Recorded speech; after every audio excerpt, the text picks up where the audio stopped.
With amazing results in this year's Civil Services examination, Study IQ has once again proved that quality can be provided along with affordability. हमारे P2I यानी Prelims to Interview 2025 live batch में you will get 1000+ hours की live classes, 1-to-1 mentorship, daily answer writing practice, success in prelims crash course, 18 books covering all GS subjects, interview guidance program, and the most important, mains residential program where all prelims cleared students will be called to Study IQ campus in Delhi at no additional cost. Batches English, Hindi और English तीनों में available हैं. For any query, call 079-7142-0466. Scan QR code to join now. Study IQ IAS. अब तैयारी हुई affordable. Hello everybody. मेरा नाम अन्नपूर्णा सिंह है and I've secured All India rank 99 in this year's Civil Services examination. A brief background about me. I hail from Patna, Bihar. मैं वहीं की निवासी रही हूँ. वहीं से मैंने अपनी स्कूलिंग कंप्लीट की है. उसके बाद इलेक्ट्रॉनिक्स एंड कम्युनिकेशन इंजीनियरिंग में मैंने ग्रेजुएशन की बैंगलोर से एंड वहीं पे मैं एम्प्लॉयड रही इंटेल में as a semiconductor verification engineer for 3 years. मैंने यूपीएससी में ये 5वें अटेम्प्ट में अपनी ये रैंक हासिल की है. इसके पहले पिछले बार भी मैं इंटरव्यू में अपीयर हुई थी बट मैं अपना नाम फाइनल पीडीएफ में नहीं पा पाई थी. ये video specifically prelims preparation and उसकी स्ट्रैटेजी के लिए है. गिवन दैट प्रीलिम्स अभी जस्ट राउंड द कॉर्नर है तो मैं कुछ ऐसे पॉइंटर्स आपको बताना चाहूंगी. पहला कि how you can learn from the mistakes that I have done in my initial 3 attempts जो कि आप ताकि ना रिपीट करें. And the second part would be कि मैंने क्या ऐसी कुछ चीजें अच्छी की जो कि मेरे लिए वर्क कर गई. मैं ये कह रही हूँ वर्क कर गई बिकॉज इस बार 2023 का जो प्रीलिम्स था उसे काफी डिफिकल्ट माना गया था एंड उसका कट ऑफ भी ड्रॉप हुआ था टू 75.41. सीसैट ने भी उसमें मेजर रोल प्ले किया है. इस बार का स्कोर मेरा अराउंड 101 रहा है एंड ये मेरे अभी तक के प्रीलिम्स में सबसे ज्यादा स्कोर भी था. This years prelims was specially difficult for me because ये जस्ट 5 दिन बाद था लास्ट ईयर के फाइनल पीडीएफ आने के बाद जब मुझे अपना नाम नहीं मिला था पीडीएफ में. तो ऐसी कुछ चीजें हैं जो कि आपके लिए वर्क कर जाती हैं अगर वो आपको ध्यान रहे तो. Definitely apart from all the blessings, the love and the support that our loved ones, that our parents, our teachers and our friends give to us. So let us begin on the strategy part. सबसे पहले going with the mistakes that I have done in the initial 3 attempts. मेरा पहला attempt मैंने right out of the college दिया था.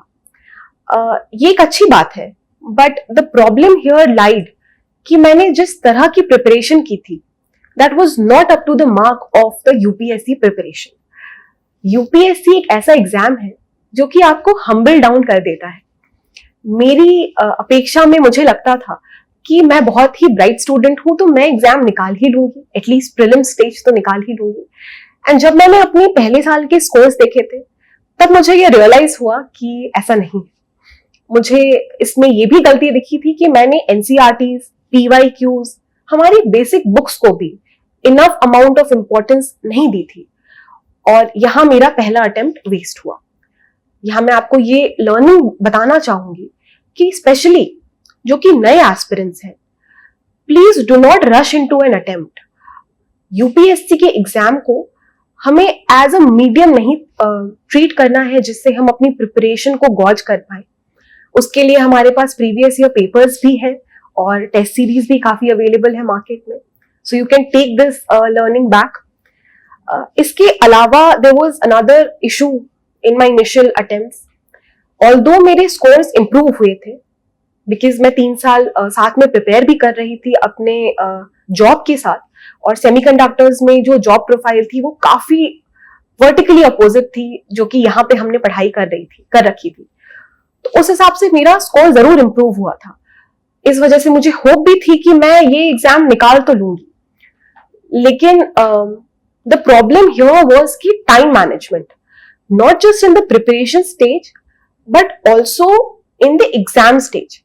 और ये सब चीजें मैंने उस समय एम्प्लॉय नहीं की थी, जो towards the third and fourth attempt I realize during the preparation हमें ये जरूर मेक श्योर करना चाहिए कि हम अकाउंटेबल हो, कि हम अपना समय किस तरफ, कितना समय कैसे यूटिलाइज कर रहे हैं।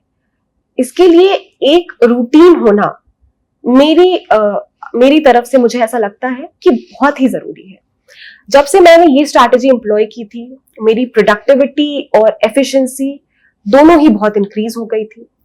मैं ये कोशिश किया करती थी कि एक दिन पहले, अगले दिन का एक रात पहले मैं उस दिन का रूटीन बना लिया करूं और खुद से ऑनेस्ट रहूं, अकाउंटेबल रहूं कि मैं जितना समय दे रही हूं प्रिपरेशन में वो व्यर्थ नहीं जा रहा है।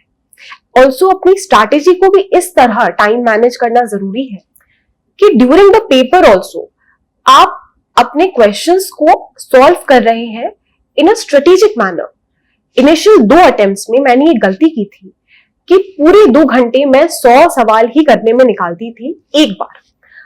बट ये चीजें मैंने धीरे धीरे जाकर सीखी, काफी टॉपर्स वीडियोस से सीखी, काफी सीनियर्स एंड टीचर्स से सीखी कि आपको अपने प्रीलिम्स के पेपर को एक स्ट्रैटेजी डिवाइस करके, एक टाइम मैनेज करके सॉल्व करना होता है, जिसके बारे में हम आगे बात भी करेंगे। So these are the main mistakes that I had done in my initial attempts and I hope and pray कि आप स्पेशली जो नए एस्पिरेंट्स हैं ये मिस्टेक्स ना दोहराएं। इसके बाद जो चीजें मेरे लिए वर्क करी आगे जाके, starting from my third attempt itself, क्योंकि तीसरे अटेम्प्ट में मैंने बहुत ही छोटे मार्जिन से प्रीलिम्स मिस किया था। उसके बाद मैंने ये डिसाइड किया कि मैं अपने जॉब को क्विट करूंगी and full fledgedly I have given the last 2 attempts and I have been fortunate to reach the interview stages in both these attempts. जो अच्छी चीजें हैं और जो कि सबसे जरूरी चीज है, पहला कि कोई भी जो भी इस प्रिपरेशन में नए आ रहे हैं या जो इसको कंटिन्यू कर रहे हैं, static is our game changer. अगर हमारी पकड़ हमारी स्टैटिक सब्जेक्ट्स के ऊपर अच्छी तरह से रहती है, हमने अपने बेसिक सोर्सेज अच्छी तरह से प्रिपेयर किए हुए हैं from the basic books, starting from the NCERTs to Laxmikanth, Spectrum, Nitin Singhania etcetera, जो भी सोर्स आप फॉलो करते हैं, वो ही हमारा रामबाण होता है लास्ट में जाके इस एग्जाम को क्रैक करने में। आप अगर किसी कोचिंग का हिस्सा रहे हैं तो आपका मे बी फाउंडेशन नोट्स होगा। मैंने चूंकि कोई क्लासेस नहीं ली थी, कोई फाउंडेशन क्लासेस नहीं की थी, तो उस एस्पेक्ट में मुझे यूट्यूब से बहुत ही ज्यादा सहायता मिली थी। बहुत सारे वीडियोस हैं, बहुत सारी स्ट्रैटेजी वीडियोस भी हैं जो कि मैंने डीकेटी के प्लेटफॉर्म पर ही देखी। उसके अलावा बहुत सारे टॉपर्स हैं जिन्होंने ग्रेशियसली अपनी स्ट्रैटेजीज एंड अपने नोट्स भी शेयर किए हैं। So I would suggest you कि इवन इस वीडियो में pick and choose, do not employ any strategy जो कि आपको पसंद आ गई, किसी ने अगर इस तरह से बोल दिया है, क्योंकि टू ईच देयर ओन, ये हर एक की एक इंडिविजुअल स्ट्रैटेजी होती है जो वर्क कर जाती है, एक इंडिविजुअल सोर्स होता है जो वर्क कर जाता है। But UPSC is a complete different ball game all together. हमें किसी को भी नहीं पता है कि किस सोर्स से नेक्स्ट ईयर क्वेश्चन आएगा, but what we can do is make sure कि हम अपने बेसिक्स बहुत स्ट्रांग रखेंगे। और इसमें एक और सजेशन मैं देना चाहती हूँ कि आप अपने नोट्स में या अपनी कोई समरी शीट्स में या कोई एक ऐसा सोर्स रखें जो कि उतना बल्कि ना हो, कंप्लीट बुक्स के जैसा, और छोटा सोर्स हो जिसे आप मल्टीपल टाइम्स रिवाइज कर सकते हैं। For me personally it was the उड़ान मैगजीन। मैं 3 साल से उन्हें ही फॉलो कर रही हूँ एंड अगर मैं अपना नोट्स दिखाऊं तो उसी में सारी जगह स्क्रिबलिंग की हुई। अगर मैंने किसी टेस्ट सीरीज से कुछ ऐसा पॉइंट देखा है या फिर किसी और बुक्स में जो कि उस नोट में अवेलेबल नहीं था, वहां मैंने जाके ऐड कर दिया है। तो मेरे रिविजन सोर्स खाली वो मैगजीन्स थी और अक्रॉस 3 इयर्स वो काफी एनरिच भी हो गई कंटेंट के साथ एंड मैंने उसे कई बार मल्टीपल टाइम्स रिवाइज किया है। मेरी एनसीईआरटी की भी चीजें मैंने उसमें जाके लिखी हुई है। फॉर इंस्टेंस अगर किसी पोर्शन में कोई एक ऐसा पार्ट है जो कि मिसिंग है उस पर्टिकुलर नोट से, तो उसका मैंने वैल्यू एडिशन किया हुआ है। द बॉटम लाइन इज कि आप एक सोर्स को डिलिनेट करें और उसे मल्टीपल टाइम्स पढ़ें, वही आपको उतनी प्रेशर कंडीशन में एक आंसर सही करवाने में मदद देगा।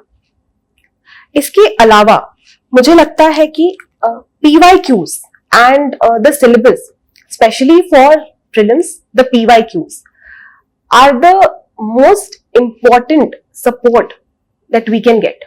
It is like the UPSC's way of communicating हमसे कि वो इसी तरह के सवाल पूछ रहा है, इस पैटर्न में पूछ रहा है, ये ट्रेंड है क्वेश्चंस का, और इससे कई बार अगर हमने एक एनालिसिस की हुई है तो हम ये डिसाइफर कर पाते हैं कि किस तरह के किस क्वेश्चन की किस सब्जेक्ट में हमें कितनी ज्यादा इंपॉर्टेंस देनी है based on a cost benefit analysis.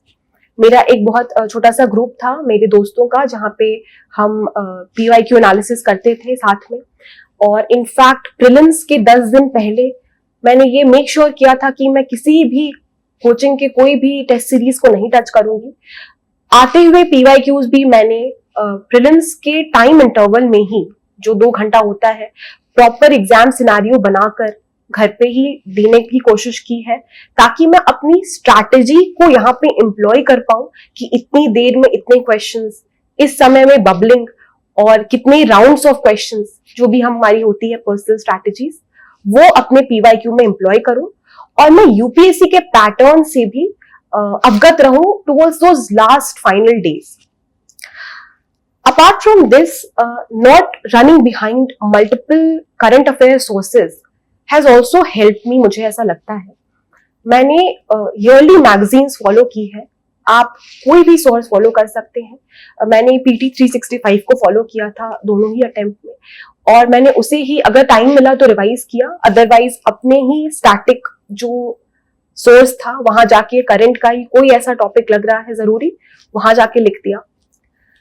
मेरे नोट्स काफी कंसोलिडेट करने की कोशिश की थी मैंने, ताकि मुझे एक ही जगह से रिवाइज करना मिले एंड वहां से मेरा रिवीजन कंप्लीट हो जाए बिफोर प्रीलिम्स मल्टीपल टाइम्स। इसके अलावा टेस्ट सीरीज मुझे लगता है कि इट इज वेरी हेल्पफुल। सबकी अपनी अपनी इसमें ओपिनियंस रहे हैं, बट लास्ट अटेम्प्ट में मैंने काफी test, I think around 40 test दिए थे। मैं सजेस्ट नहीं करूंगी कि आपको कोई स्पेसिफिक टेस्ट सीरीज खरीदने की जरूरत है। अगर आपने PYQ एनालिसिस कर रखा है, बना रखे हैं अपने PYQs, उसके ऑप्शंस तक से आप अवगत हैं कि उसके पीछे का बैकग्राउंड क्या है। उसके अलावा आप मार्केट से अगर कुछ टेस्ट सीरीज लेके आते हैं तो आप उससे बनाएं। मुझे लगता है कि ऑनलाइन से ज्यादा ऑफलाइन में ही OMR के साथ सिमुलेट करके प्रैक्टिस करना ज्यादा इफेक्टिव होता है। एटलीस्ट मेरे लिए वो ज्यादा इफेक्टिव था। तो टेस्ट सीरीज का बेसिकली 2 मोटिव्स होता है। इस बार भी मैंने अराउंड कोशिश की थी कि 10 to 15 टेस्ट लगा पाऊं after my interview and before the prelims, because उस समय काफी एंजाइटी भी रहती है फाइनल रिजल्ट्स को लेके। बट आई एम थैंकफुल कि मैंने प्रिपरेशन कंटिन्यूड रखी थी। Thankful to the friends who were preparing with me at that time as well. तो टेस्ट सीरीज का 2 मोटिव रहता है। पहली तो कि वो आपकी स्पीड, आपकी स्ट्रैटेजी, आपके टाइम को मैनेज करने की कैपेसिटी को प्रॉपरली चैनलाइज करने में आपकी मदद कर देती है, और आपको एक नंबर पता चल जाता है, एक स्वीट स्पॉट की ये नंबर ऑफ क्वेश्चंस अगर मैं बनाता हूं या बनाती हूं तो मैं सेफ जोन में रह सकता हूं based on your own personal accuracy. और दूसरा मोटिव टेस्ट सीरीज का ये है कि आप एक MCQ मोड में रहते हैं, आप अपने MCQs को सॉल्व करते रहते हैं, और वो एनालिटिकल एबिलिटी आपकी बनी हुई रहती है before the prelims exam. Apart from this, during the paper also मुझे लगता है prelims eight the end of the day हम सब ने इतनी पढ़ाई कर रखी है कि अगर हम ड्यूरिंग द पेपर काम रहें, कंपोज रहें, तो हमारे काफी क्वेश्चंस जो कि नेगेटिव जा रहे हैं वो हमें मार्क्स लाकर दे सकते हैं। एंड ऐसा मैंने अपने इनिशियल अटेम्प्ट्स में ऑब्जर्व किया, और मैं ये इसलिए आपके साथ शेयर भी कर रही हूँ। आई नो कि बहुत डिफिकल्ट हो जाता है प्रीलिम्स में काम रहना। मेरे लिए prelims has been the major roadblock in my attempts and I was very scared of it, but in the last attempt I tried to remain calm, and between the paper I realized कि ये एक tough paper है, तो सभी के लिए tough होगा, और पैटर्न भी थोड़ा सा बदला था। बट आप अपनी इतनी सारी नॉलेज को आप तभी एम्प्लॉय कर पाएंगे अगर आप अपने कॉमन सेंस को यूज कर पाए वहां पे। तो कोई भी क्वेश्चन ऐसा नहीं है कि इसी सोर्स से आता है तो आपके बगल वाले ने आंसर कर लिया होगा।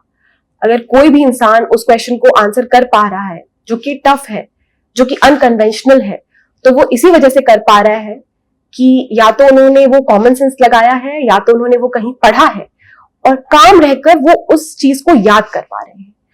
तो मेरी ये जरूर एक सजेशन रहेगा आप सभी से कि प्लीज कोशिश करिए कि प्रीलिम्स के डी डे पे भी अपना रूटीन इस तरह का रखें कि आप ऐसे लोगों से ही बात करें। मैं तो अपने पेरेंट्स से बात करती थी, एक आधे दोस्तों से बात करती थी केवल, जिससे मुझे कोई तकलीफ उस समय, कोई भी ऐसी अचानक से एनर्जी ना आ जाए।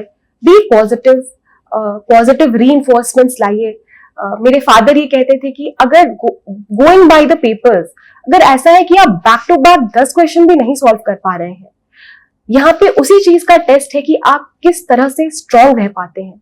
क्योंकि आई थिंक 11 क्वेश्चंस आप जरूर सॉल्व कर पाएंगे, बट उसके लिए आपको 11th क्वेश्चन तक पहुंचने की भी जरूरत है, शांत मन से एंड शांत दिमाग से। लास्टली आई थिंक कि कुछ छोटी छोटी चीजें हैं जो कि मुझे लगता है मेरे लिए वर्क करती थी एंड मैं चाहूंगी कि मैं आपसे शेयर करूं। बहुत लोगों को ये लगेगा कि ये इतनी जरूरी चीजें नहीं है, बट मेरे लिए इन्होंने बहुत रोल प्ले किया है बड़ा। फॉर इंस्टेंस कि मैं एग्जाम हॉल में बबल गम या कोई चॉकलेट लेके जाया करती थी, ताकि अगर मुझे एंजाइटी हो रही है या मुझे स्ट्रेस बिल्डअप हो रहा है तो it helped calm me down. Apart from that, listen to some lo-fi music और एनीथिंग फॉर दैट मैटर। मैं एक पोएम सुन के जाया करती थी अपने एग्जाम में, मुझे अच्छा लगता था, उससे एनर्जी आती थी। Take the blessings of your elders and so many wishes of your loved ones. I think ये सारी चीजें हैं जो कि जरूर काम आती है, but at the end of the day it's your exam, so try to be in conversation with yourself that कर लेंगे and it is definitely possible. अगर मैं 5 दिन में कर सकती हूँ from that mindset, then definitely आप भी कर सकते हैं, जरूर कर सकते हैं, बिकॉज मैंने तो बहुत सारे प्रीलिम्स फेल भी किए। सो keep that inspiration, keep that motivation, but keep that confidence in yourself. बहुत मेहनत की है हम सभी ने, आप सभी ने, तो उस पर थोड़ा ट्रस्ट करना तो बहुत ही जरूरी है। इसके अलावा there is an elephant in the room, that is the CSAT. Of course मैं यहाँ पे ये बोलना चाहूंगी कि मेरे scores भी CSAT में around the margin थे, and despite my background, I found that the CSAT paper, especially the math section, was extremely difficult. And I would want you to see कि आप भी CSAT को easily ना लें. It is something that cannot be ignored. Please practice करें, अपने PYQs solve करें और आप make sure करें कि आपने एक strategy devise की हुई है कि इतने number of questions आप बना के आएंगे. But having said that, इस बार के पेपर में मेरी ये strategy work नहीं की थी.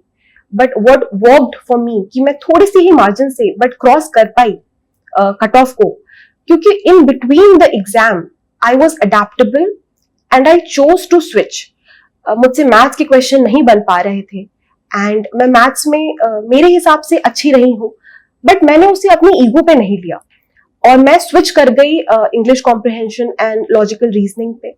बाद में बाहर आके मुझे पता चला था कि मेरे बहुत सारे दोस्तों में जिनका भी बहुत अच्छा बैकग्राउंड रहा है, जिनका मैथ्स ऑप्शनल रहा है, उनसे भी ये सवाल नहीं बन पा रहे थे।